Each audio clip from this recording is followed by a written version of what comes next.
Caçadores de alienígenas estão desvendando a vida extraterrestre. E suas descobertas estão mudando todas as hipóteses científicas sobre a vida em outros planetas. Os ETs são inteligentes. Abra sua mente para a possibilidade de eles estarem milhares, milhões de anos à nossa frente. Os ETs estão por toda parte.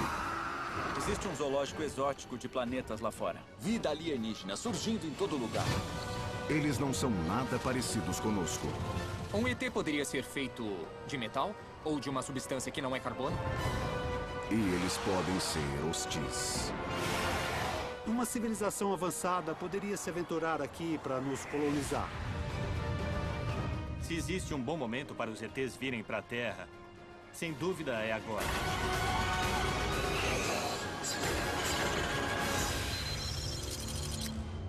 Tudo sobre os ETs.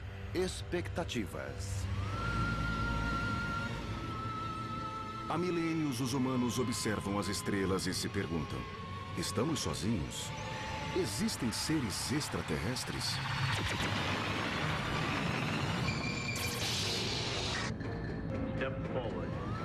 Hollywood acha que sim.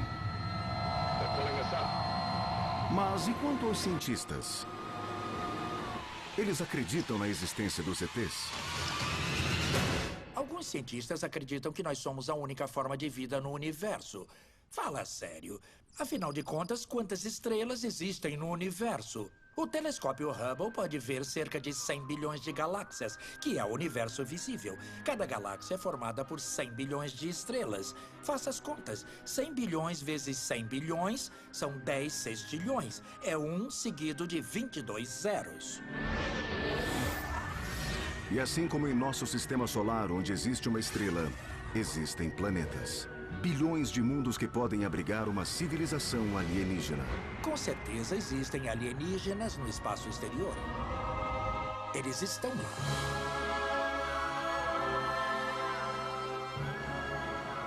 Mas se a vida extraterrestre não é só ficção científica, então onde vivem os alienígenas? 3, 2, 1, 0, and liftoff of the Atlas V with Curiosity. Em novembro de 2011, a NASA lança sua primeira missão não tripulada com o objetivo específico de procurar extraterrestres. E que lugar melhor para começar que nosso planeta vizinho, Marte? Hoje, o planeta vermelho provavelmente está morto, mas a NASA acredita que no passado a superfície marciana continha enormes corpos de água.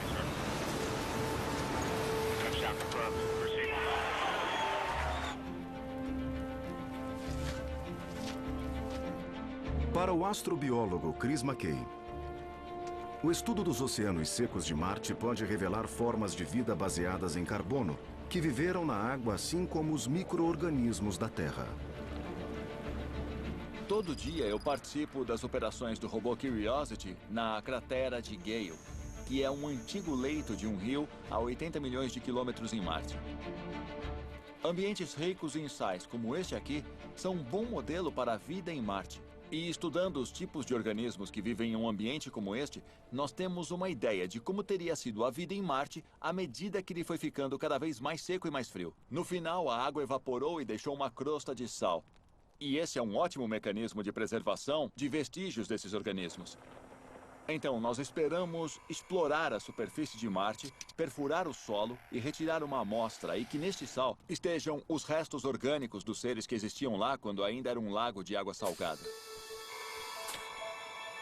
Um micro-organismo que vivia em um lago morto há muito tempo não é exatamente o ET dos sonhos de Hollywood, mas encontrá-lo seria a maior descoberta da história humana. Porque a composição química da vida em Marte pode provar que os alienígenas podem existir em qualquer lugar. A vida na Terra só usa os aminoácidos canhotos. É como dirigir em uma estrada. Nós dirigimos em um certo lado da estrada, o direito ou o esquerdo, então tem uma mão definida. Se você foi criado em um país onde todo mundo dirige de um certo lado da estrada e um dia você acorda e todo mundo está dirigindo do outro lado, você já sabe que está em um país estrangeiro. Se formos para Marte e descobrirmos que todos os aminoácidos de lá são destros, isso indicaria uma biologia muito diferente da nossa, vida extraterrestre. Então saberíamos que a vida começou em Marte de forma diferente da vida na Terra. E se a vida surgiu 2 vezes no nosso sistema solar, uma vez na Terra e uma vez em Marte, seria uma evidência sólida de que há vida surgindo por toda parte. Eu ficaria empolgado se descobrisse isso. Se estão vivos em outros planetas alienígenas, feitos dos mesmos compostos de carbono que os seres da Terra, como podemos encontrá-los? Para isso, os cientistas planetários estão usando este telescópio, o Kepler, o mais potente observatório espacial já lançado. É muito empolgante porque todo mês dezenas de planetas são descobertos. Imagine, só na nossa galáxia existem bilhões de planetas que podem ser habitáveis. E diante dessa diversidade das características, pode existir mais vida extraterrestre do que pensamos. No Instituto de Tecnologia de Massachusetts, Sarah Seeger está conduzindo uma varredura da galáxia. Mas ela não está interessada em um planeta qualquer. Ela está procurando mundos perfeitos para a vida extraterrestre, planetas como a Terra. Os planetas que nós estamos procurando são os telúricos. Esses planetas são formados principalmente por rochas e podem ser maiores do que a Terra. Já encontramos evidências de planetas com massa várias vezes maior do que a Terra. E os planetas que são ideais para a vida estão na chamada zona dos caixinhos dourados. Como no conto Os Três Ursos, os astrofísicos escolhem planetas habitáveis, como Caixinhos Dourados escolhe seu mingau. Se estiver distante demais de seu Sol, o planeta é muito frio. Se estiver muito perto, é quente demais. Mas um planeta em um ponto intermediário, como é o caso da Terra, pode ter as condições perfeitas para a vida. Mas encontrar esses planetas não é fácil. O grande problema é que a Terra fica perto de uma estrela de brilho muito, muito intenso. Na verdade, o nosso Sol é 10 bilhões de vezes mais brilhante que a Terra. É uma desproporção enorme. E procurar um gêmeo da Terra perto de uma estrela como o Sol é como procurar um vagalume a 15 centímetros de um holofote, sendo que o vagalume e o holofote estão a milhares de quilômetros um do outro. É um trabalho meticuloso, mas os resultados têm sido incríveis. Os cientistas estão descobrindo planetas potencialmente habitáveis todo mês. Como este aqui. Há 20 anos-luz da Terra, existe um planeta que tem um lado muito quente, outro congelado e um ponto habitável entre os dois. Este planeta orbita uma estrela vermelha anã. Os ETs daqui podem se aquecer com raios solares cor de sangue e temperatura caribenha. As implicações dessas descobertas são fascinantes. O próximo passo é analisar esses planetas mais de perto, usando novas tecnologias. Estamos construindo um mini-satélite chamado ExoplanetSat. E este é um modelo em tamanho real e com o mesmo peso. Ele será um pequeno telescópio espacial movido por painéis solares portáteis que vai apontar com grande precisão para as estrelas parecidas com o Sol e procurar planetas do tamanho da Terra orbitando essas estrelas. A nossa intenção é lançar uma frota desses satélites todos idênticos e cada um estudando sua própria estrela. Os ExoplanetSats podem encontrar o primeiro planeta com vida extraterrestre. Podem existir incontáveis planetas como a Terra, capazes de sustentar a vida baseada em carbono. Mas e se os extraterrestres fossem mais estranhos que nos filmes e pudessem viver em planetas de clima extremo, totalmente diferentes da Terra? Para descobrir isso, está na hora de pensar fora dos padrões e perguntar: do que os ETs são feitos? Para entender as possíveis origens da vida extraterrestre, o químico Lee Cronin analisa como a vida começou na Terra. Há uns 4 bilhões de anos, o planeta Terra estava morto. Ele não tinha vida. E alguns milhões de anos depois, fervilhava de vida. Na sopa química da Terra primordial, elementos reagentes entraram em conflito e a vida baseada em carbono surgiu. Mas e se esses ingredientes químicos fossem diferentes? Eu imagino que a vida pegou a química disponível e a usou para criar a biologia. E isso significa que talvez possamos gerar a vida de novo e fazer isso com uma nova composição química. E se um ET for feito de metal ou de uma substância que não é carbono? Para comprovar essa teoria, Cronin está tentando criar formas de vida alienígenas em laboratório, recriando a competição química que insuflou a vida na Terra, mas com matéria não orgânica como silício e até metal. O que estamos tentando fazer no meu laboratório é criar novas bolhas inorgânicas, mas que podem ganhar vida. O que vou fazer aqui é misturar algumas substâncias químicas e, ao fazer essa fusão, uma reação vai ocorrer. E essa reação vai continuar agindo e vocês vão ver uma mudança de cor. O que estamos tentando é criar uma competição. Afinal, a vida surge da competição. A evolução usa a competição para a seleção das espécies e o mais apto sobrevive. E o que temos aqui nessa reação química é um exemplo de compostos que podem mudar, trocar de time, digamos assim, gerando um grande número de propriedades diferentes que podem gerar uma competição em que o vermelho é mais desejável que o verde e o verde é mais desejável que o vermelho. E um deles vai sair ganhando. E talvez em algum momento, no final do experimento, alguma coisa vai sair de lá e estar viva.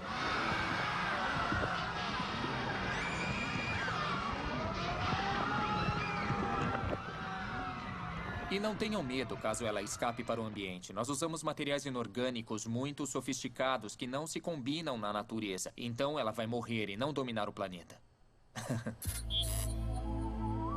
Se os extraterrestres têm uma composição muito diferente da dos seres da Terra, a caçada aos ETs sofreria uma reviravolta espetacular, porque eles poderiam viver em qualquer lugar, mesmo nos ambientes mais extremos.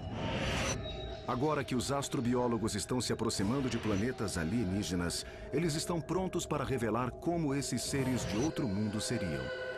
E a verdade é bem diferente de qualquer coisa que Hollywood jamais imaginou.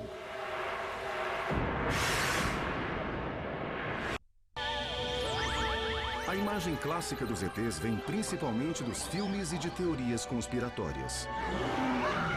Existem os feios e assustadores, os inteligentes de cabeça grande e, é claro, os ETs que são um colírio para os olhos. Mas se existe mesmo vida em outros planetas, então... qual é a aparência dos ETs?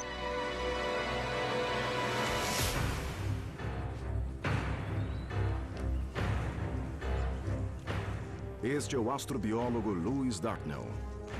Para ele, a verdade sobre a vida em outros mundos é bem mais estranha que a ficção. Existe um zoológico exótico de planetas lá fora. Muitos deles não têm nada a ver com os planetas encontrados no nosso sistema solar. Telescópios espaciais já localizaram milhares de planetas que podem abrigar seres extraterrestres. Usando esses dados, Dartnell está tentando determinar como seria a aparência de seus habitantes alienígenas. A primeira parada é um planeta oceânico, com uma temperatura de superfície de 30 graus Celsius. Um tipo de planeta bastante comum na nossa galáxia é o aquático. Um planeta com um oceano muito profundo, talvez com centenas de quilômetros de profundidade.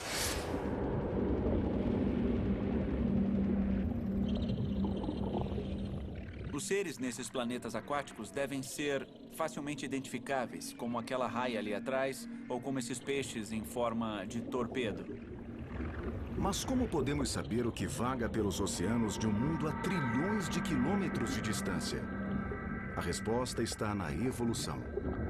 Comparando as condições da Terra com o ambiente do planeta alienígena, Dartnell conseguiu formular uma teoria de como a vida teria evoluído por lá.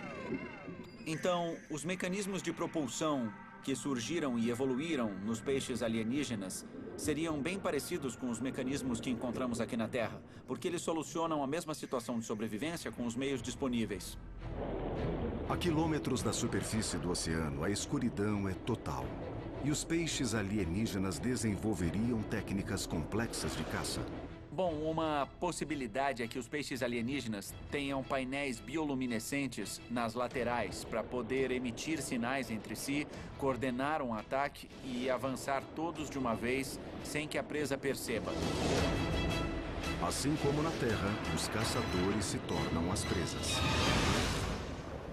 E em um mundo coberto por oceanos profundos, é provável que os predadores marinhos tenham evoluído também em tamanho.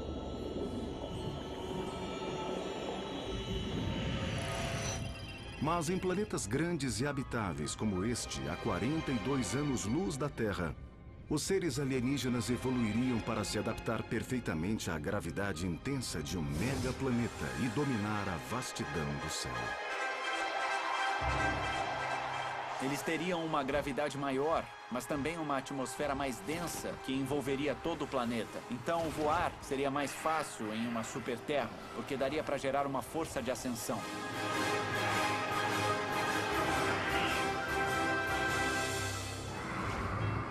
Mas assim como na Terra, nem toda parte do corpo de uma ave alienígena serviria só para facilitar o voo.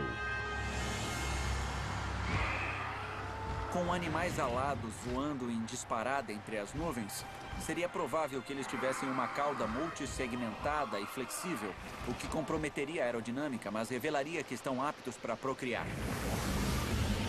Além disso, Dartnell acredita que exista vida em planetas congelados, onde as temperaturas podem despencar a 125 graus negativos. Em ambientes que são tão extremos e inóspitos, não existe nada além de alguns seres microbianos, o tipo de bactérias que encontramos dentro de icebergs sólidos na Terra. Talvez eles se alimentem de alguma forma exótica de energia, não absorvendo a luz do Sol. Mas existem na Terra bactérias unidas pelas extremidades que criam redes biológicas. Em um planeta extraterrestre gelado, podem existir longos filamentos de bactérias que se unem para criar enormes redes de circuitos biológicos e, assim, extrair energia de um campo magnético. A nova temporada de...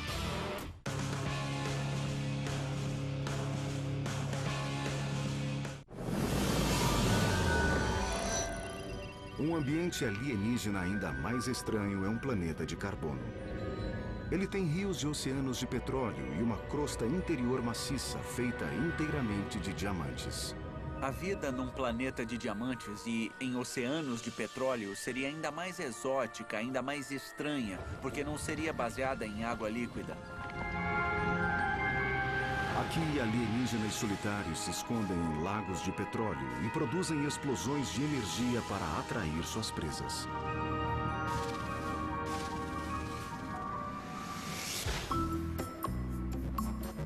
No Centro de Pesquisa Ames da NASA, cientistas tentam responder à pergunta: qual é a resistência dos alienígenas? Lynn Rothschild está usando a biologia sintética para procurar vida alienígena em lugares que até pouco tempo atrás nunca tinham sido explorados. Nós sabemos que a vida na Terra pode surgir em ambientes absurdamente inóspitos, com temperaturas muito altas ou muito baixas, em água fervendo ou até em ácido sulfúrico fervente.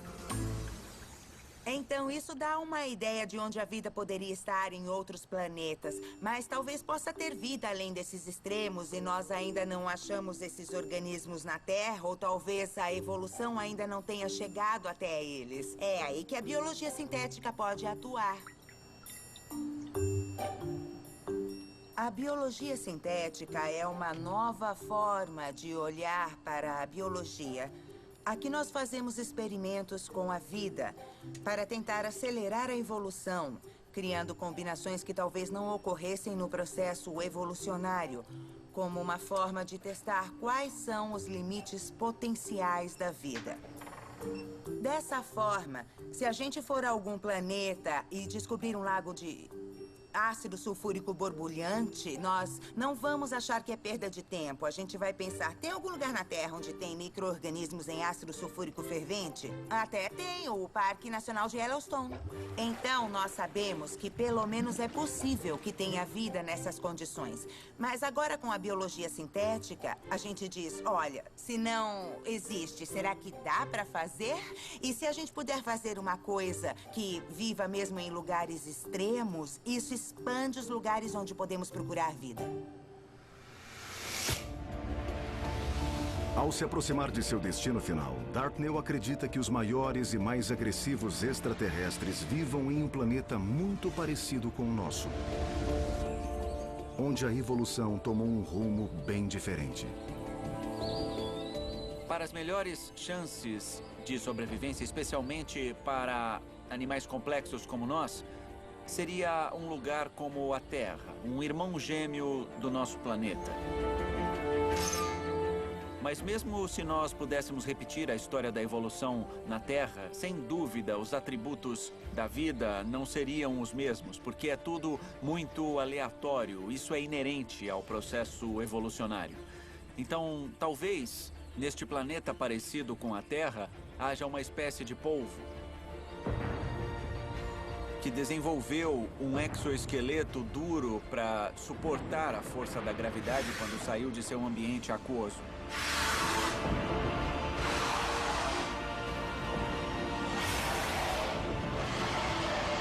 Portanto, em uma galáxia onde a vida pode evoluir de formas infinitas e assustadoras, quais as chances de um planeta gerar seres inteligentes e autoconscientes como nós? Em outras palavras, assim como os seres humanos, os ETs são inteligentes? Existem 3 elementos básicos que formam uma civilização avançada. Primeiro, você precisa ter visão aguçada, os olhos de um caçador. Porque os predadores são mais inteligentes que as presas, e daí que vem esperto como uma raposa e bobo como um coelho. Se você for um predador, então você vai precisar saber se camuflar. Você precisa ser mais esperto que a presa. Segundo, você precisa ter um polegar opositor, uma mão, uma garra, um tentáculo, alguma coisa com que você possa manipular o ambiente para criar máquinas e até espaçonaves. E terceiro, a linguagem. Você precisa acumular conhecimento entre as gerações. E o conhecimento que você recebe precisa ser repassado para poder criar grandes civilizações capazes de te levar para as estrelas. Como nós, se algumas espécies alienígenas são inteligentes, o segredo de seu sucesso está na evolução da linguagem. Mas a forma como os ETs compartilham sua linguagem pode ser bem mais avançada que a da humanidade.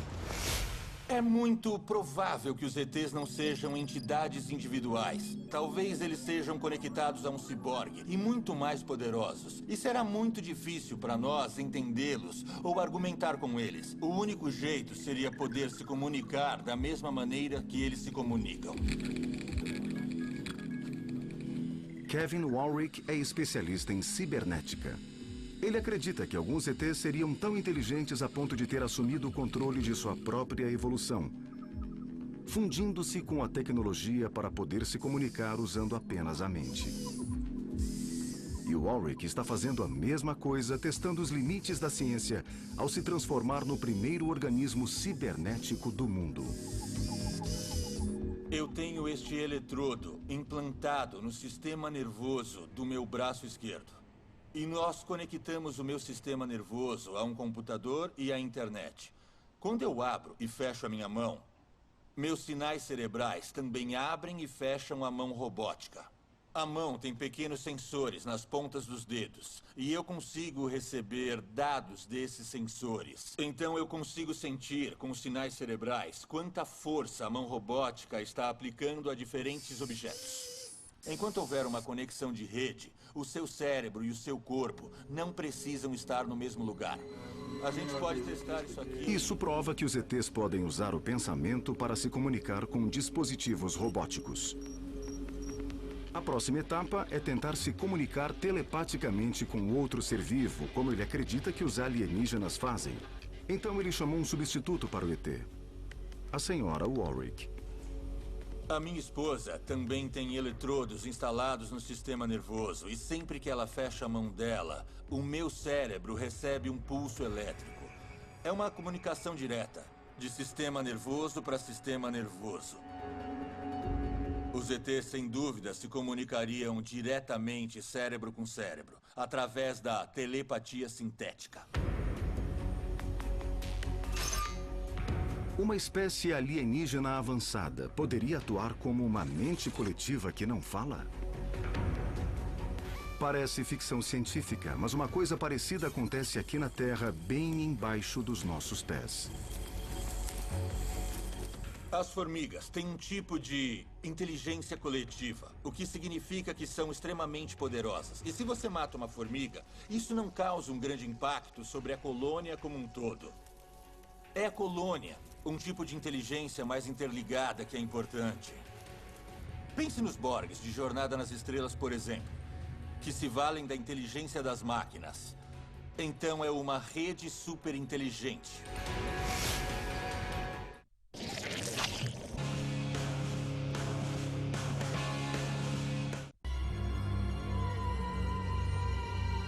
Agosto de 1977. Um radiotelescópio em Ohio capta um misterioso sinal. É um sinal de banda estreita, muita energia eletromagnética em uma frequência estreita.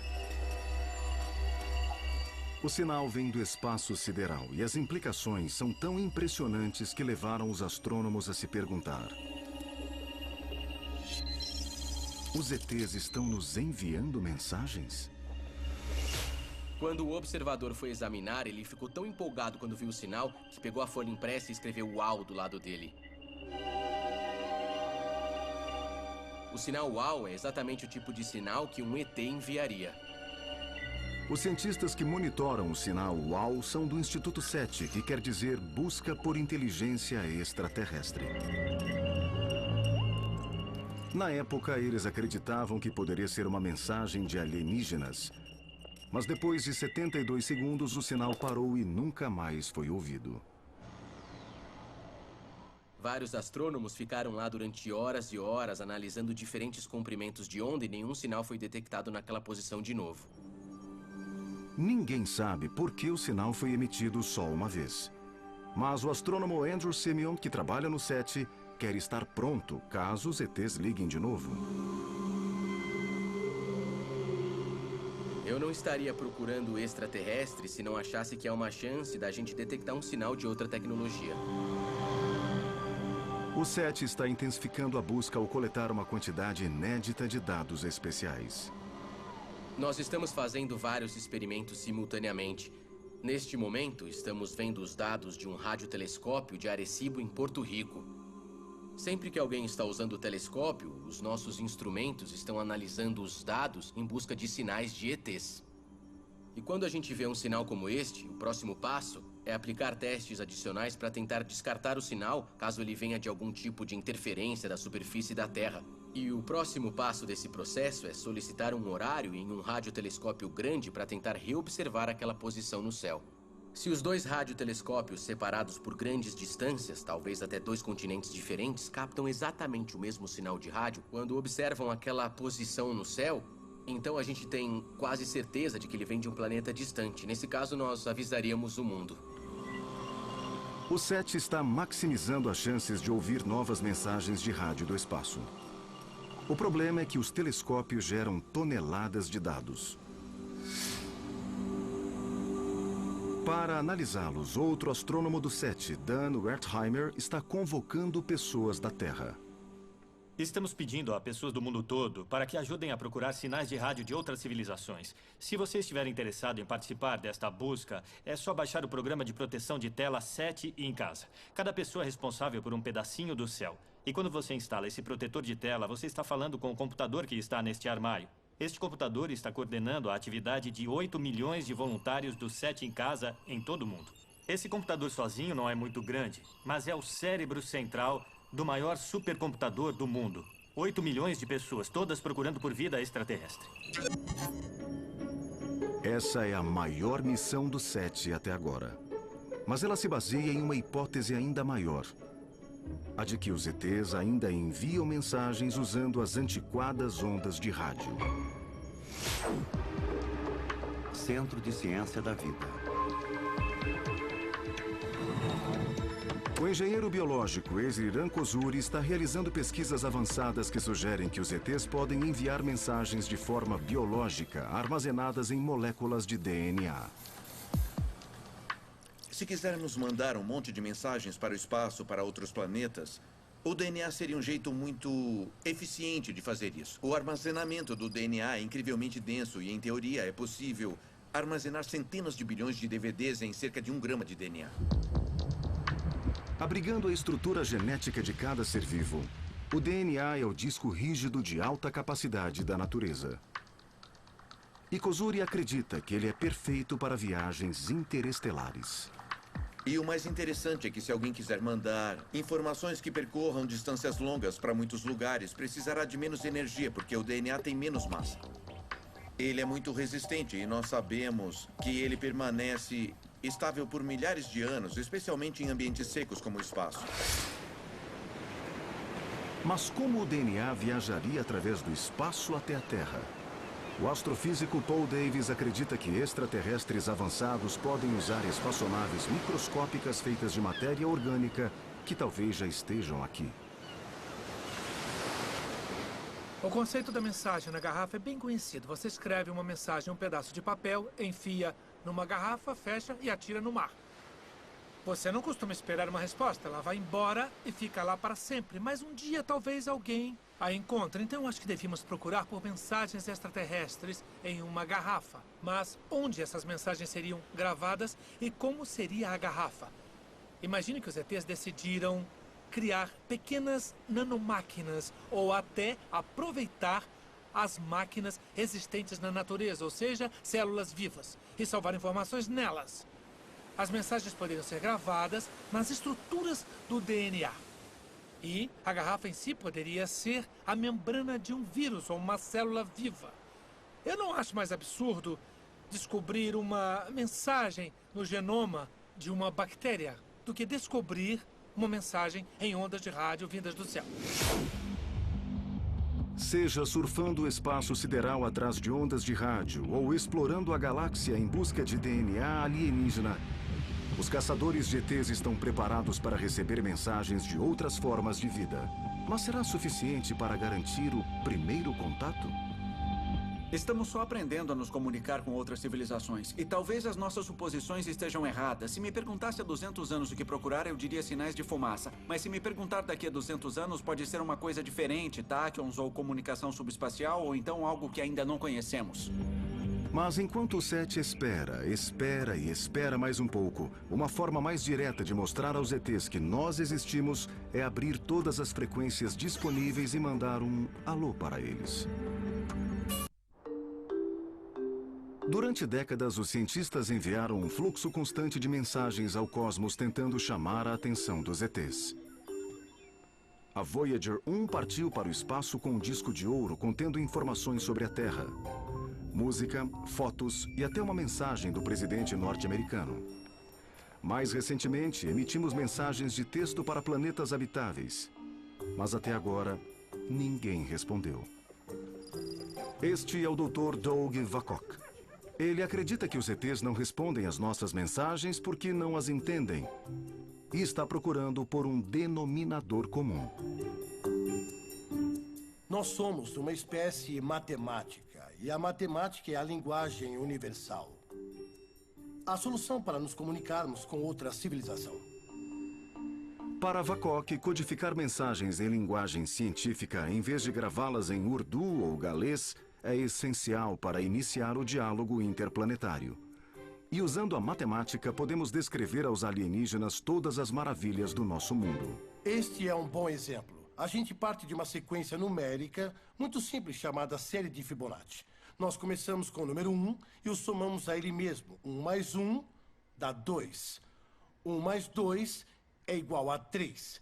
E 2 mais 3 é igual a 5.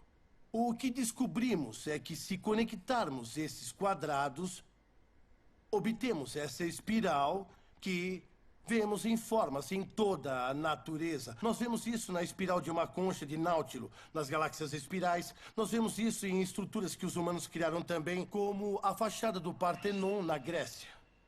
Então, começando com os princípios matemáticos básicos, como contar, podemos ir muito além de uma descrição do nosso mundo físico e descrever coisas com nosso senso de dever.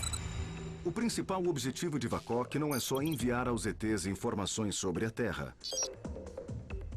mas contar a eles o que significa ser humano, incluindo nossas falhas. Nós estamos criando imagens computadorizadas aqui. São gráficos que mostram seres humanos em sua forma tridimensional e em movimento. E também fazendo coisas que realmente importam para nós. Um dos nossos ideais mais elevados é o altruísmo. Mas como transmitir isso? Bom, podemos começar mostrando uma pessoa que vê alguém em perigo e que decide ir ajudar essa pessoa. Neste caso, tudo acaba bem para o socorrido. Mas esse nem sempre é o caso.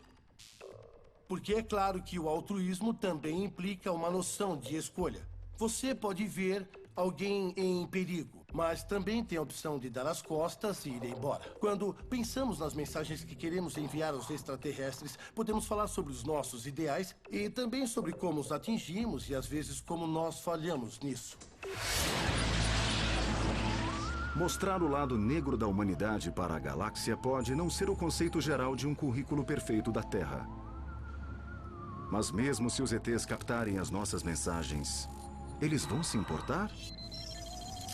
O que os ETs pensarão de nós? Os ETs provavelmente já estão analisando a gente. Afinal, nos últimos 50 anos, enviamos alguns dos nossos melhores arquivos culturais para o espaço, como I Love Lucy e outros seriados. E qualquer estrela a 50 anos-luz da Terra vai captar nossas emissões culturais e vai se convencer de que não existe vida inteligente na Terra. A Terra, não, risque da lista. Inteligente, não, já estudamos a Terra. Sem chance. Nós temos esse preconceito de que os ETs são talvez 100 anos mais avançados do que nós.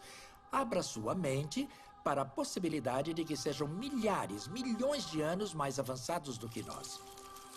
A distância entre as formigas e a nossa civilização é muito pequena se comparada à distância tecnológica entre nós e uma civilização avançada que pode nos alcançar das estrelas. Se imagine andando em uma estrada de terra e vendo um formigueiro. Você vai até as formigas e diz: eu te dou espelhos, eu te dou abelhas, eu te dou energia nuclear, me leve até sua rainha? Ou você vai preferir pisar em algumas delas? O que teríamos para oferecer se a tecnologia deles fosse milhares, milhões de anos mais avançada do que a nossa?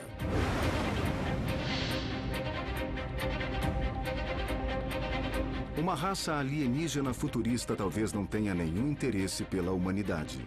Mas em uma hipótese catastrófica, nós temos uma coisa que eles querem: a própria Terra. A nova temporada.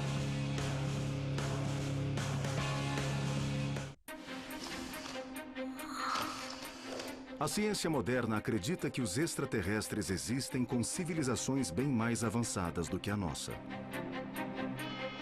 Nós estamos tentando fazer contato. Mas e se eles responderem e vierem até a Terra? O que os ETs vão querer de nós? O astrônomo Jeff Marcy tem uma teoria angustiante. Ele acredita que alguns visitantes extraterrestres não estariam nem um pouco interessados na humanidade, mas adorariam a Terra. Uma civilização avançada, sem dúvida, reconheceria a Terra como um planeta precioso com a rara combinação de água líquida e continentes. Eles podem se aventurar na Terra, talvez para colonizá-la, para o seu próprio desenvolvimento e proliferação. O nosso planeta poderia ser um segundo lar para os ETs. Mas Marcy acha mais provável que eles viessem para a Terra para pilhar os nossos recursos. Sabemos que existem recursos naturais aqui na Terra que valorizamos. Acredito que outras civilizações avançadas também valorizem os mesmos recursos. É possível que vivamos num planeta bem mais precioso do que imaginamos.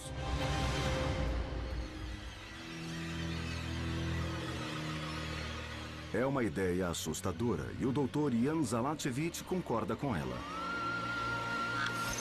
E acredita que, em vez de buscar as belezas naturais da superfície da Terra, os extraterrestres só estejam interessados no que está abaixo dela. Se os extraterrestres vierem para cá, para esta parte da galáxia, é para a Terra que eles virão. Porque é aqui que eles vão encontrar uma abundância de minerais e metais que não vão achar em nenhum outro lugar. Na Terra, os saqueadores alienígenas encontrarão um planeta com riquezas minerais de valor incalculável, formadas ao longo de 4 bilhões de anos. Por que a Terra é tão especial em comparação com o espaço? O espaço é pobre em variedades de minerais. Existem talvez uns 10 tipos diferentes flutuando na poeira cósmica. Quando um sistema estelar se forma, então o número de minerais aumenta. A estrela se aquece. A poeira derrete. E talvez surjam uns 50 minerais durante o processo. Nós começamos a formar um planeta. Um planeta do tamanho da Terra. Nesse ponto, ele deve ter uns 500 minerais. O mesmo que a Lua, o mesmo que Marte. Aí, vamos ligar o motor da Terra. Vamos acionar as placas tectônicas. Os oceanos se dividem e a crosta oceânica afunda no manto da Terra. E tudo isso vai gerando mais minerais na Terra. Então, vem um momento crucial da história da Terra. O surgimento da vida. Encontrar vida aqui talvez não seja a expectativa de extraterrestres super avançados. Mas o fato de existirem seres vivos na Terra faz dela um planeta ainda mais rico em recursos. É quando a vida aprende um truque diferente: produzir oxigênio. Então, para cada mineral, a gente tem um óxido. E porque o planeta é úmido e tem água corrente, a gente tem os hidróxidos. E isso aumenta a quantidade de minerais na Terra para cerca de 4.000. A Terra é uma arca do tesouro para ETs inescrupulosos. E o que é pior, nós os trouxemos para cá enviando saudações ao espaço e mostrando aos ETs onde encontrar nossos recursos e como usá-los. E vejam só o que os humanos fizeram. Aqui, 200 anos atrás, acharam um veio de minério de cobre do tamanho de um arranha-céu. E ele se esgotou. O minério foi transformado pelos humanos em todo tipo de produtos e objetos. E foi isso que os humanos fizeram com a Terra.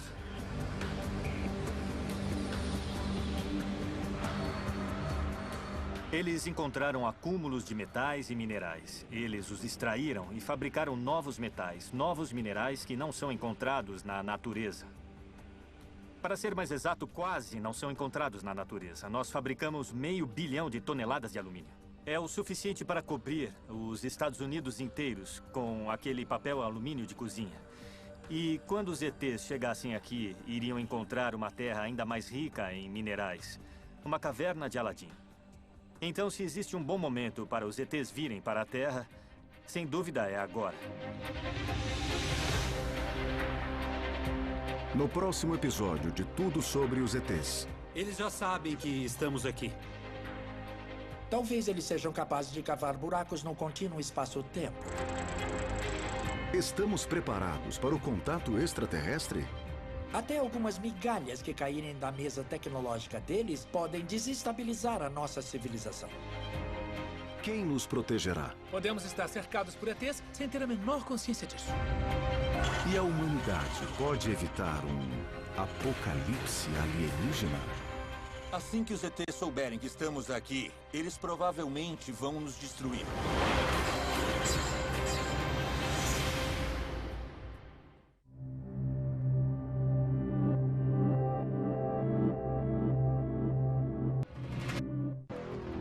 Essas são as histórias de emergências que os médicos nunca contam.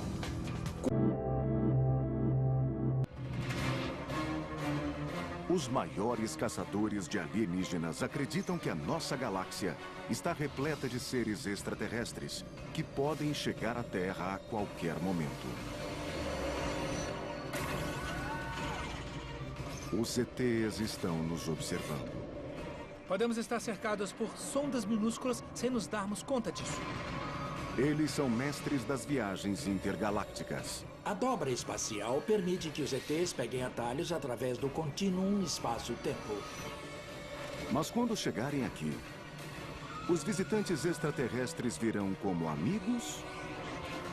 Talvez eles tenham encontrado um jeito de interagir conosco de forma pacífica que traga benefícios para ambos. Eles fariam contato com o objetivo de conhecer a nossa cultura. Ou como conquistadores. Assim que eles virem que estamos aqui, eles podem dizer: ei, vamos destruir aquele planeta. Se houver um confronto, será como se um sapo enfrentasse um Tiranossauro Rex. Tudo sobre os ETs. Preparativos. Nossa galáxia contém cerca de 60 bilhões de planetas que podem abrigar seres extraterrestres. Os astrônomos estão enviando mensagens para o espaço, tentando fazer contato, e talvez seja só uma questão de tempo para eles conseguirem. Mas e quando os ETs responderem? O que acontecerá? Estamos preparados para um contato extraterrestre?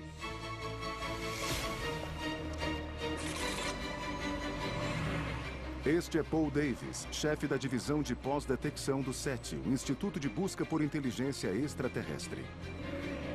O trabalho deles é pensar em soluções quando os ETs entrarem em contato.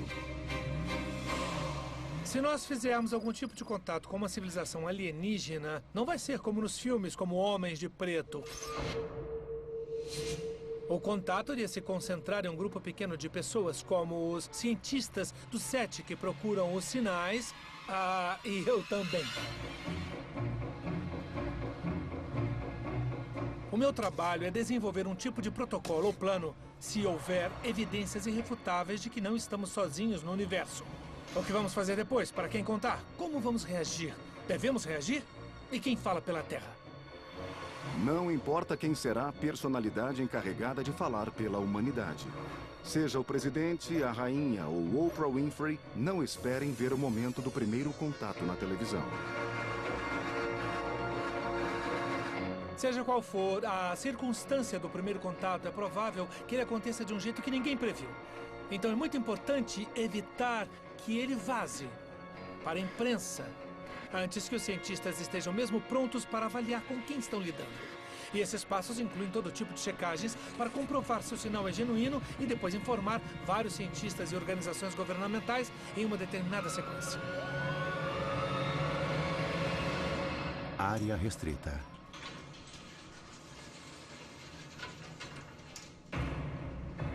Se os ETs romperem o silêncio das ondas de rádio, a NASA mobilizará seus homens de branco, o Departamento de Proteção Planetária.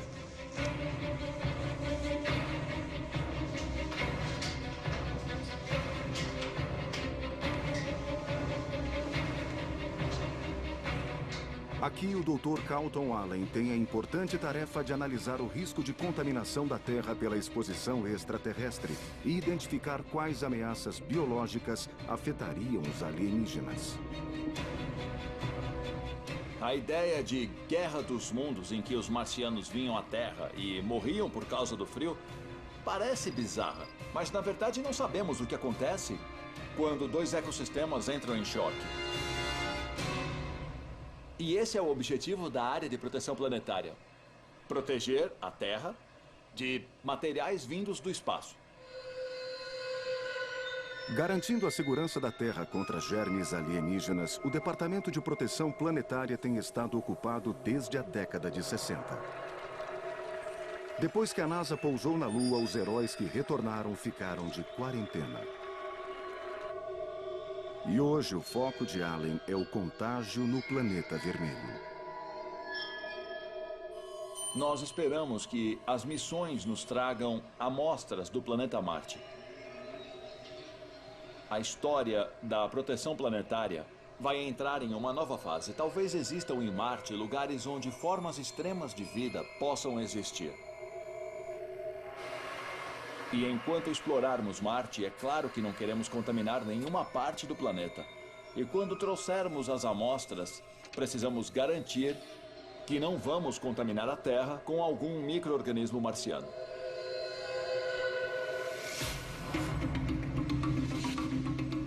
E doenças alienígenas disseminadas por micróbios interplanetários poderiam dizimar a humanidade de forma tão brutal como as invasões alienígenas imaginadas pela ficção científica.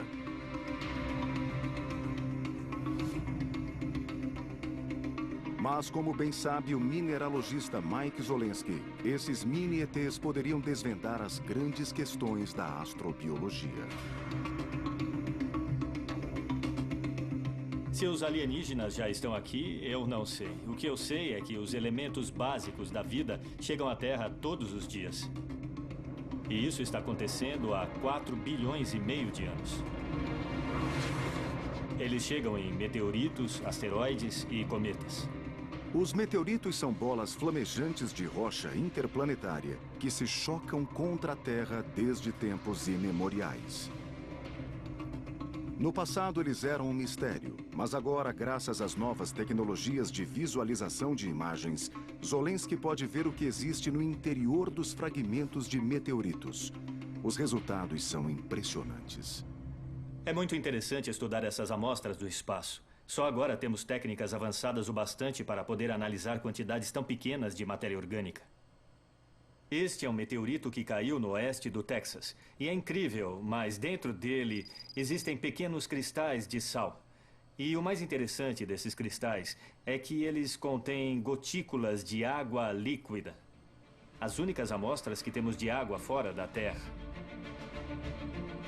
E Zolensky sabe que onde há água, costuma existir vida. Contagem encerrada. Decolagem autorizada.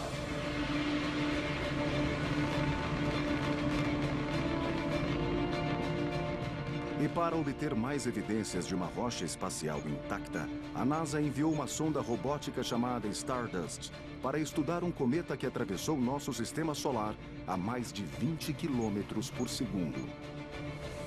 A missão Stardust recolheu alguns fragmentos da nuvem de poeira e gás que envolve o cometa, um Wilt-2, que é um cometa que passa bem perto da Terra de tempos em tempos. E enquanto o cometa passava pela espaçonave, a sonda abriu um pequeno coletor de poeira na forma de uma raquete de tênis. E milhares de grãos de poeira se chocaram contra essa raquete de tênis. Estamos só começando a arranhar a superfície da composição dessas amostras. Por exemplo, a gente achou aminoácidos. E eles estão presentes em todos nós. São os elementos básicos da vida e estavam naquele cometa. Zolensky sugere uma teoria ousada. Aminoácidos que vieram do espaço teriam semeado a vida nos planetas, tanto na Terra como em toda a galáxia. Segundo essa hipótese, quando a vida surge em um lugar, ela se espalha pelo universo.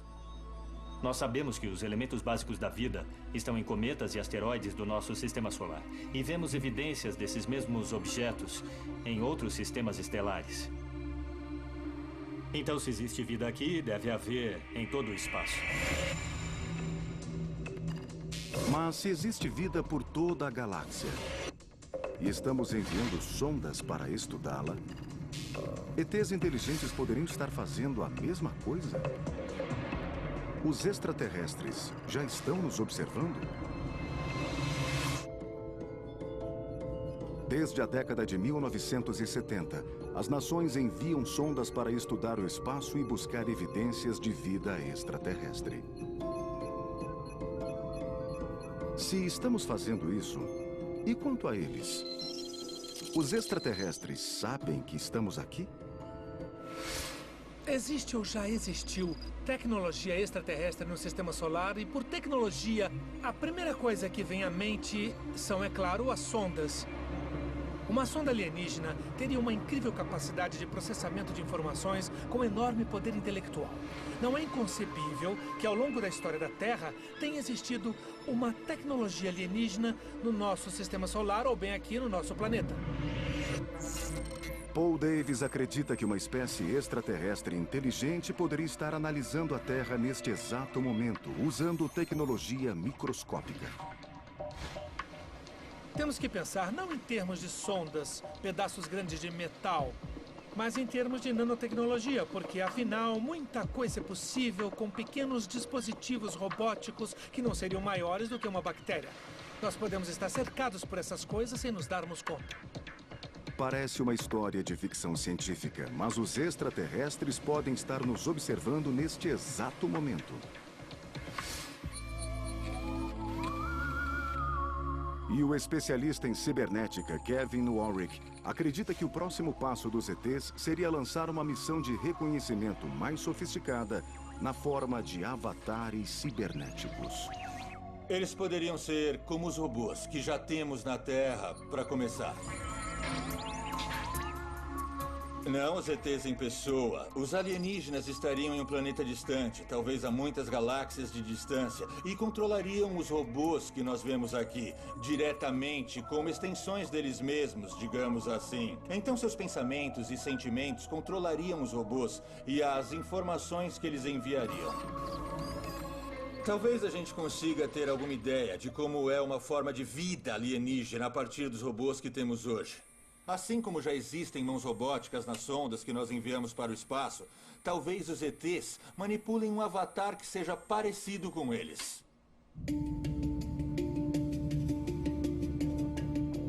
Se os extraterrestres estão enviando sondas e até avatares robóticos e gostarem do que virem, em pouco tempo esses seres inteligentes poderiam vir ao nosso planeta para vê-lo com os próprios olhos. Mas como os alienígenas chegariam aqui? Este é Les Johnson, físico do Departamento de Conceitos Avançados da NASA. Ele acredita que os engenheiros extraterrestres podem enfrentar o desafio de atravessar a galáxia da mesma forma que nós. Como físico, eu tenho algumas hipóteses sobre o funcionamento do universo. E o jeito dele funcionar no meu laboratório tem que ser igual ao laboratório do outro lado da rua, da cidade, em outro lugar do planeta ou em outro lugar do outro lado da galáxia. E quando você começa a pensar nisso e no que seria necessário para viajar através das estrelas, você tem que pensar grande. E teria que ir além do foguete Saturno V que levou os astronautas à Lua.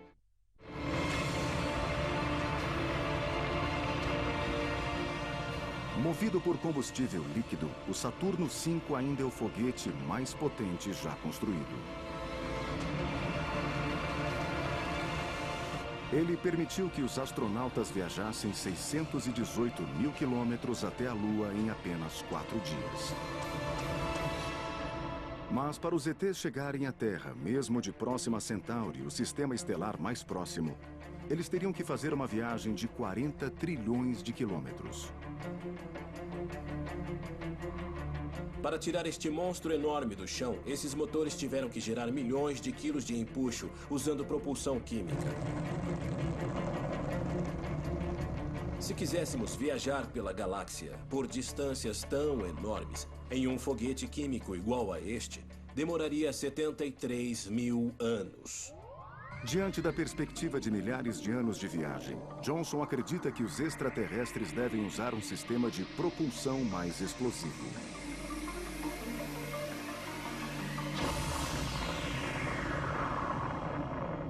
Em vez do Saturno V, imagine uma espaçonave. Uma coisa bem grande, com grandes placas de pressão embaixo. Mas em vez de foguetes químicos, você detona pequenas bombas de hidrogênio.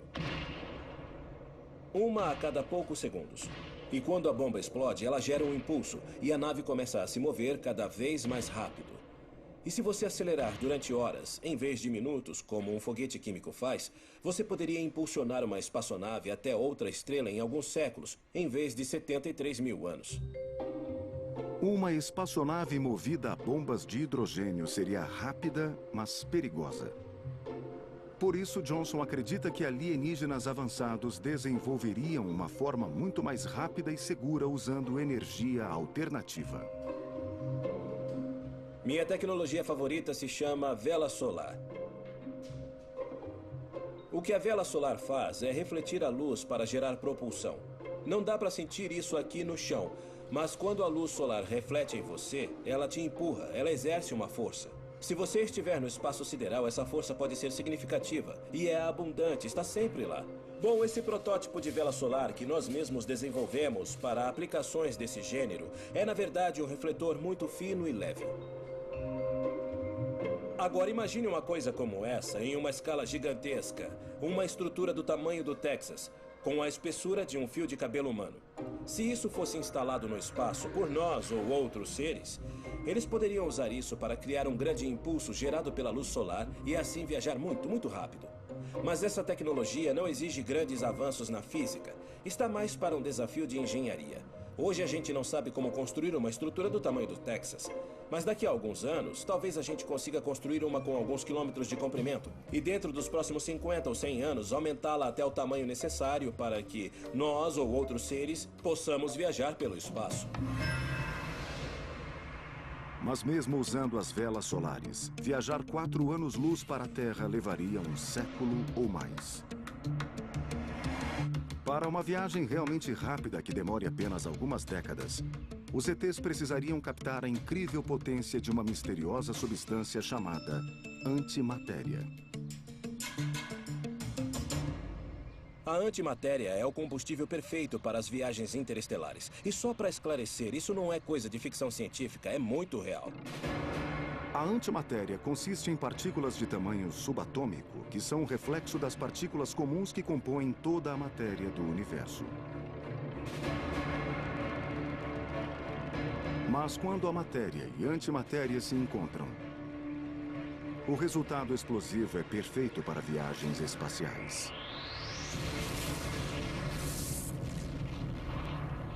É um bom combustível porque quando as partículas de matéria e antimatéria entram em contato, elas são destruídas e produzem energia. E para se ter uma ideia da quantidade de energia, vejam o ônibus espacial atrás de mim. Aquele tanque externo laranja contém todo o combustível necessário para colocá-lo em órbita. Teríamos que usar 50 tanques como esse para produzir a mesma quantidade de energia de 3 gramas de antimatéria. Uma quantidade ínfima de antimatéria poderia ajudar os exploradores alienígenas a atravessar a galáxia a mais de 100 milhões de quilômetros por hora, chegando à Terra relativamente rápido em 42 anos.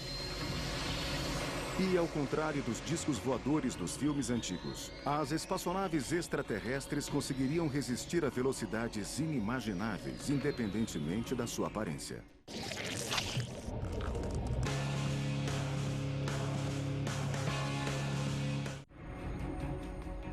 Quando a gente pensa em espaçonaves, geralmente pensa na forma de um foguete, alto, fino e bem aerodinâmico.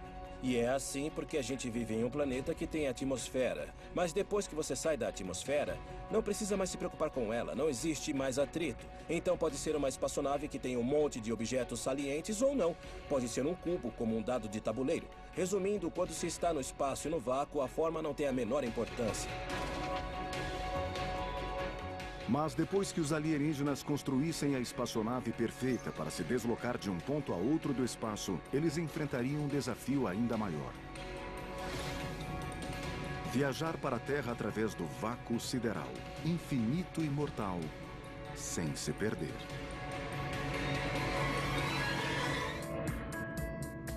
Tudo na nossa galáxia é grandioso. Ela tem 100 mil anos-luz de diâmetro. Contém 100 bilhões de estrelas e inúmeros planetas, todos em constante movimento. É apenas uma entre os 200 bilhões de galáxias que existem no universo conhecido. E quando os exploradores partissem em uma longa jornada em direção à Terra, como os ETs iriam se orientar no universo?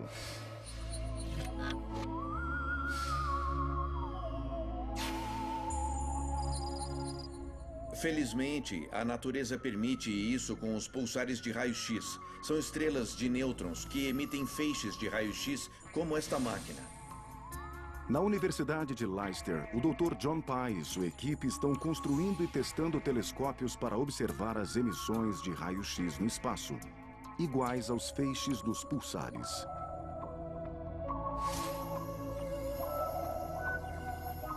É fascinante pensar que os ETs podem estar observando os mesmos pulsares que nós vemos. Um feixe de raios X, assim como os que são emitidos pelos pulsares, viaja pela tubulação e atinge os espelhos na outra extremidade. E nós podemos ver o raio-x formando uma imagem. Esse experimento permitirá que Pai construa telescópios de raio-x miniaturizados e extremamente leves, adequados para uma espaçonave em missões exploratórias.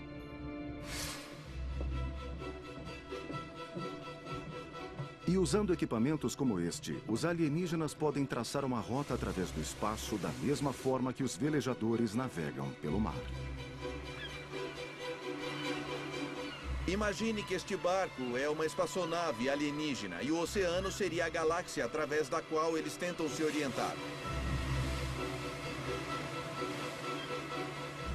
Nós usamos faróis como esse há milhares de anos para navegar pelos oceanos, e nós podemos usar um farol para mostrar a um alienígena como navegar pela galáxia usando pulsares. Os pulsares são um tipo raro de estrela que gira centenas de vezes por segundo, emitindo flashes característicos de radiação a intervalos regulares, exatamente como um farol. Da nossa espaçonave, podemos usar a luz de 2 pulsares aqui e aqui para triangular a nossa posição. Pai acredita que um navegador alienígena poderia usar os flashes de luz de 2 ou mais pulsares como um tipo de marcador intergaláctico, para ajustar constantemente a rota de sua espaçonave. Nós teríamos que medir com muita precisão o tempo que cada pulso de luz leva para se deslocar do farol até o barco. Com base na velocidade da luz, nós podemos traçar um círculo no mapa. E no segundo farol, nós desenhamos um segundo círculo, onde os dois se encontram. E é aqui que está o nosso barco. Um alienígena pode fazer a mesma coisa usando pulsares para triangular a posição da espaçonave. No espaço, um ET precisaria de no mínimo 3 pulsares para medir a sua posição, porque obviamente o espaço é tridimensional. No mar, ele é bidimensional, então só precisamos de 2 faróis para ajustar a nossa posição. Com pulsares triangulando sua localização exata, uma espaçonave extraterrestre poderia traçar uma rota perfeita para a Terra. Mas, para evitar obstáculos no caminho, os ETs poderiam recorrer a uma outra tecnologia, usada há anos pelos navegadores. Este barco tem um radar para desviar de qualquer obstáculo em seu caminho. Da mesma forma que uma espaçonave alienígena precisará de um radar para evitar detritos espaciais ou outros obstáculos. Nós já temos radares capazes de detectar detritos espaciais na órbita da Terra. Então é muito provável que uma civilização avançada use uma tecnologia no mínimo tão avançada como a dos radares de hoje. Mas mesmo que os extraterrestres não se percam pelo caminho, a jornada para a Terra ainda levaria décadas. Então, como os ETs sobreviveriam à viagem?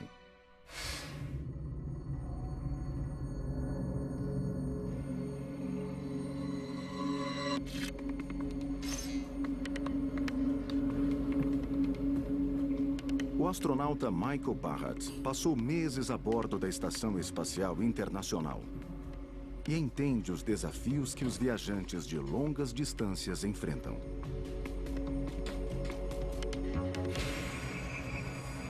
Qualquer civilização que queira viajar precisa achar uma forma de imitar algumas das condições de seu planeta natal para sustentar os seus corpos. E como eles sofrem a ação da gravidade, eles teriam que pensar na viagem, especialmente nos ossos e músculos que iriam se deteriorar na gravidade zero.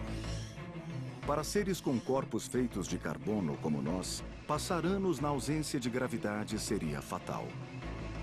Mas Barratt acredita que, ao contrário das nossas espaçonaves, uma nave extraterrestre avançada seria equipada com gravidade artificial. Você pode girar a nave, e muita gente tem a imagem de uma roda que gira, como a de Stanley Kubrick. Uma nave giratória poderia criar uma força centrífuga externa, empurrando a tripulação alienígena para as laterais da nave, assim como a gravidade da Terra mantém os nossos pés no chão. Girar uma nave tem seus problemas. Pode criar um pouco de desorientação. Uma solução mais elegante seria usar um sistema de propulsão com empuxo contínuo, que cria uma força G linear, digamos assim. Sem atrito no espaço, os foguetes não precisam usar os propulsores continuamente para continuar se movendo. Mas se o fizessem, a força G linear resultante poderia criar gravidade artificial, da mesma forma que acelerar um carro empurra o motorista em direção ao assento. Se tiverem a tecnologia, talvez eles tenham a capacidade de manipular a gravidade. E então poderiam criar um campo gravitacional artificial na nave. Tudo depende do nível tecnológico que uma civilização alcançou antes de se aventurar no espaço. A gravidade aumentaria o conforto no espaço e ajudaria os alienígenas a ficar em forma. Mas para sobreviver à viagem para a Terra, eles precisariam de algo bem menos tecnológico: comida. É preciso levar uma quantidade de alimentos suficiente para toda a viagem e reaproveitar ao máximo. Isso quer dizer que cada resíduo do corpo é reutilizado. Hoje em dia, nós reciclamos cerca de 70% da água na estação espacial. Então, todo o seu suor e a sua urina podem acabar no seu café por vários dias. E o mesmo se aplica a qualquer raça que vier nos visitar. Mas no caso de voos muito longos, o ideal seria um sistema regenerativo de biomassa. É preciso cultivar plantas verdes, que absorvem o dióxido de carbono e liberam oxigênio. E também são fontes de alimento. E isso exige uma nave maior, com uma ecologia mais sofisticada e também mais fechada.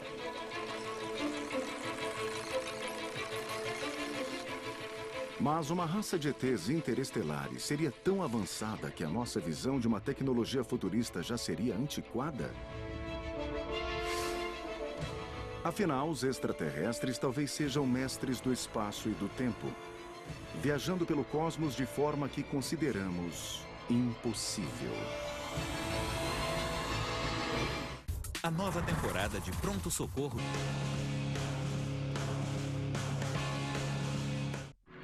Na ficção científica, as espaçonaves alienígenas atravessam as galáxias mais rápido que a velocidade da luz. Infelizmente, é um fato científico. Segundo as leis da física, nada pode viajar mais rápido do que a luz. Mas para o físico Michio Kaku, as leis têm uma brecha e ela permitiria que os ETs viajassem pelo espaço usando o mesmo sistema de propulsão que move a nave Enterprise.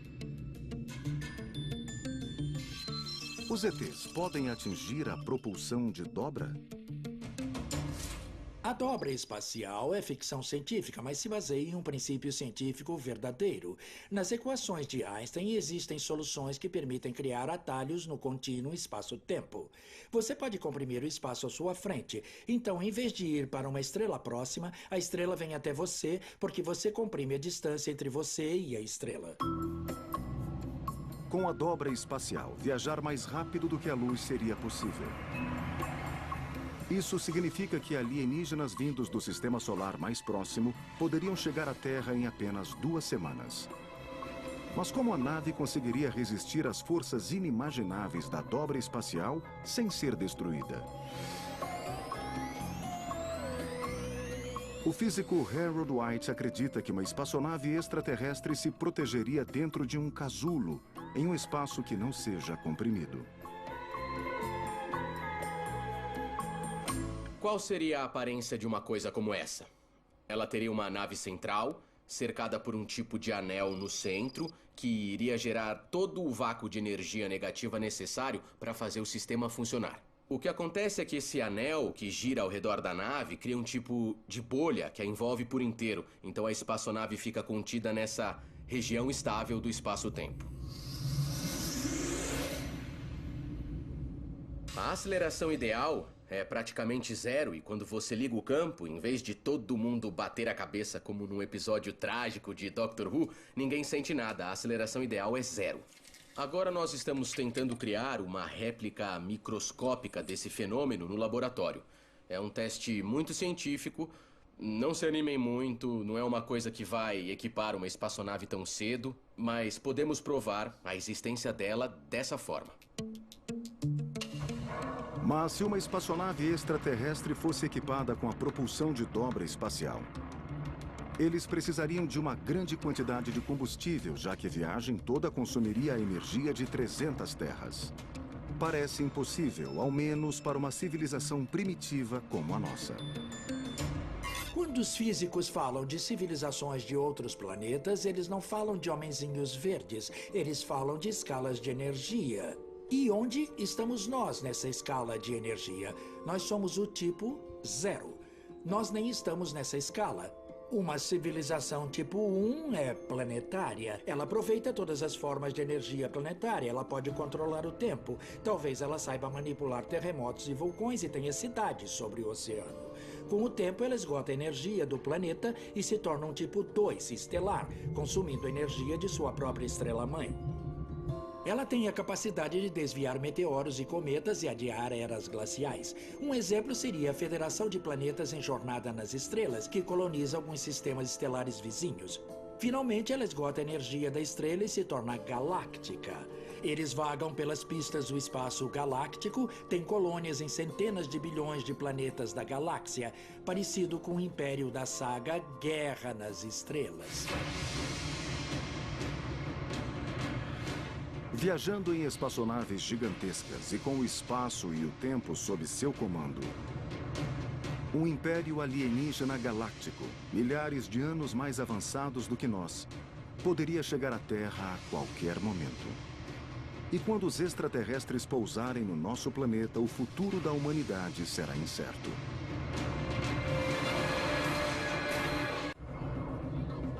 Físicos e astrônomos renomados acreditam que os extraterrestres poderiam chegar à Terra a qualquer minuto. Mas quando o grande momento chegar e os alienígenas saírem de sua espaçonave para ficar cara a cara com a humanidade, quão estranhos serão os alienígenas?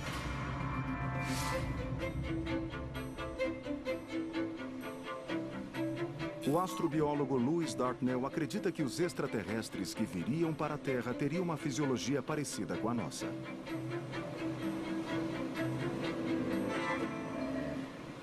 Se os ETs nos visitarem, se eles pousarem a espaçonave deles no gramado da Casa Branca e então descerem, o mais esperado é que eles olhem para a gente com olhos misteriosamente familiares.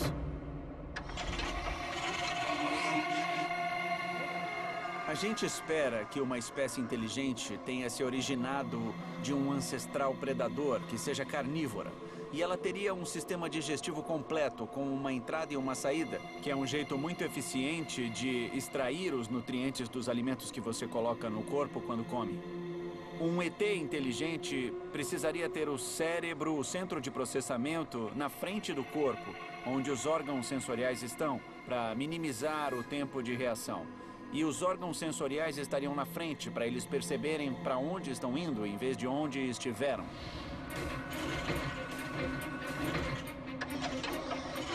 Mas o que aconteceria se os visitantes extraterrestres apontassem seus órgãos sensoriais para nós?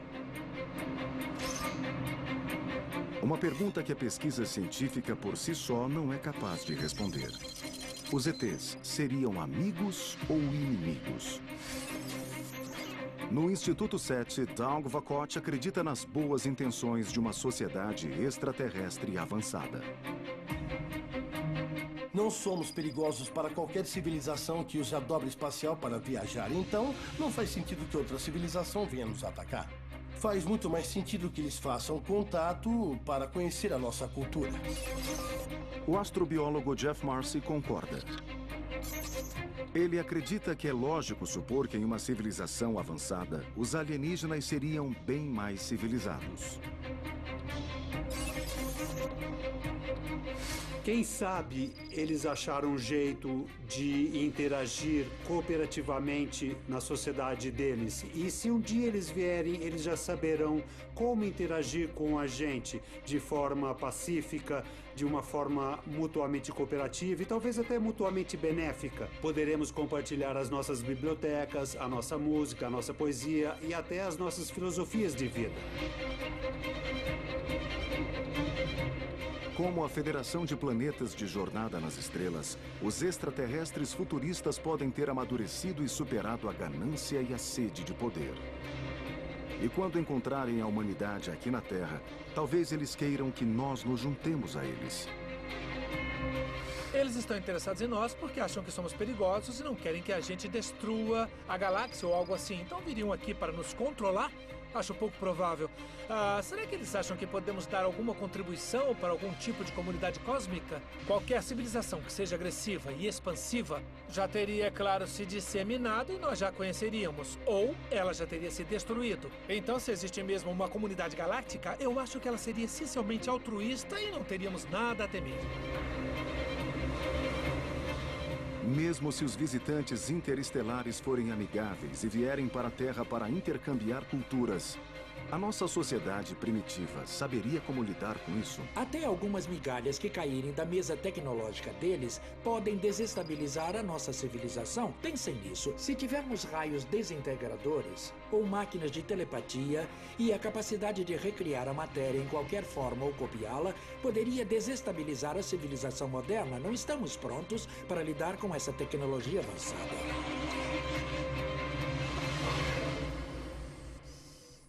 O especialista em cibernética, Kevin Warwick, acredita que esse temor seria a menor das nossas preocupações. Para ele, os ETs não revelariam a sua tecnologia para a humanidade. Eles a usariam para nos matar. Assim que eles virem que estamos aqui, eles podem dizer: ei, vamos destruir aquele planeta e pegar algumas coisas pra gente. Se eles tiverem a tecnologia para vir para a Terra agora, já devem ter armamentos muito avançados, bem superiores à nossa capacidade de reação. Então, talvez a gente simplesmente não consiga se defender deles. É melhor, se formos tão insignificantes, abaixar a cabeça do que discutir e lutar contra eles. Se houver um confronto, será como se um sapo enfrentasse um Tiranossauro Rex. Nós não vamos ser páreo para eles. Em vez de virem em paz, os extraterrestres podem chegar como invasores espaciais cruéis. E o que eles planejaram para nós será digno de um verdadeiro apocalipse alienígena. O que você quer é ser o Lover.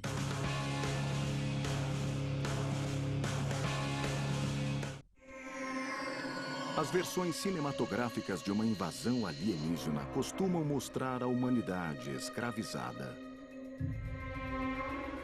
torturada ou simplesmente exterminada. Mas na vida real, o que os alienígenas fariam conosco? O astrobiólogo Charles Cockell não acha que Hollywood foi longe o bastante. Porque, na realidade, as intenções dos ETs para os habitantes da Terra podem ser bem piores. Por que os ETs viriam para a Terra? Pela vida.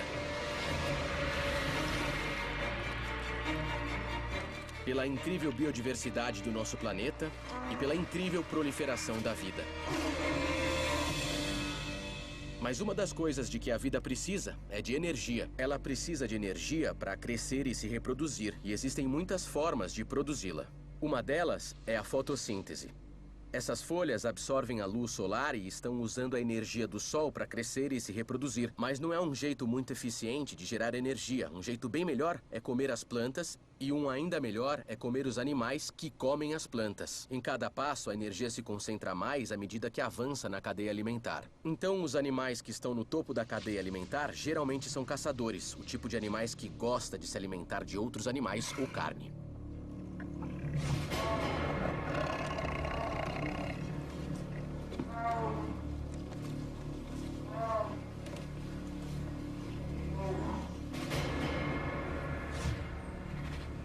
E se os ETs vierem para cá, provavelmente serão predadores e, como nós, deverão comer outros animais.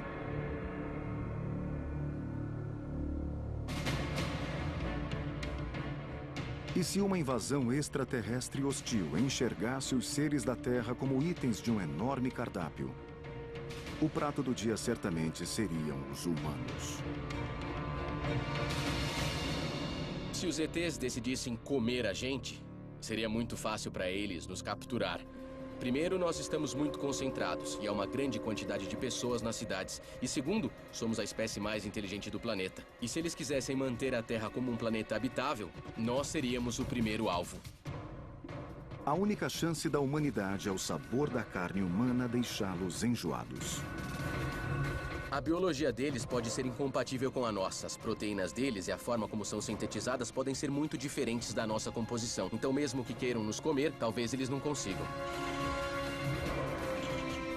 Mas se os alienígenas dominarem o nosso planeta, sermos devorados talvez seja um fim mais digno.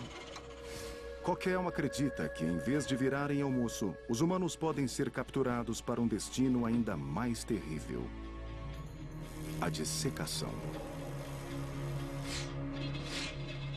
Durante milhares de anos, tivemos uma história sangrenta de estudos e testes com o corpo humano para tentar entender como ele funciona. Talvez os ETs façam a mesma coisa com a gente.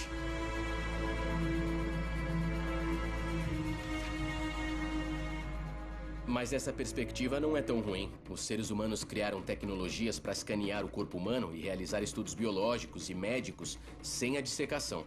Se existem mesmo ETs inteligentes, talvez eles tenham criado equipamentos capazes de escanear os nossos corpos e entender o que há dentro deles, sem precisar nos esquartejar. Invasores extraterrestres avançados e hostis teriam inúmeros recursos para transformar a nossa vida em um inferno. Mas ainda há esperança, porque, como um presidente dos Estados Unidos um dia previu, mesmo sendo inferior, a humanidade vai revidar.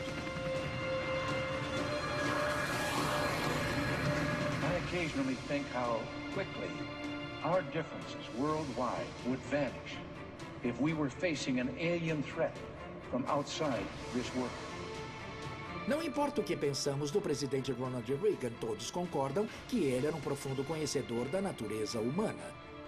Se os ETs invadirem, sim, vamos nos unir. Faz parte da natureza humana deixar de lado as nossas diferenças para combater um inimigo comum. Faz parte da nossa estrutura genética reconhecer que a união faz a força, que somos fortes juntos. Existem centenas de livros escritos por filósofos, teólogos e estrategistas que não ensinam a enfrentar um inimigo mais fraco, mas como enfrentar o inimigo mais forte. Temos que aprender com os invasores alienígenas. Temos que conhecer seus pontos fracos. Temos que aprender como usar a sua energia contra eles, como usar a sua tecnologia para derrotá-los. Esta é a arte da guerra. Seja para combater invasores hostis ou para conhecer visitantes curiosos, os cientistas estão preparando a Terra para o primeiro contato com seres extraterrestres. Nós vimos onde os ETs poderiam viver. Qual seria a sua aparência? Qual seria o seu nível de inteligência e como viajariam através do tempo e do espaço? Os extraterrestres estão chegando. E pode ser antes do que você imagina. Versão brasileira, Vox Mundi.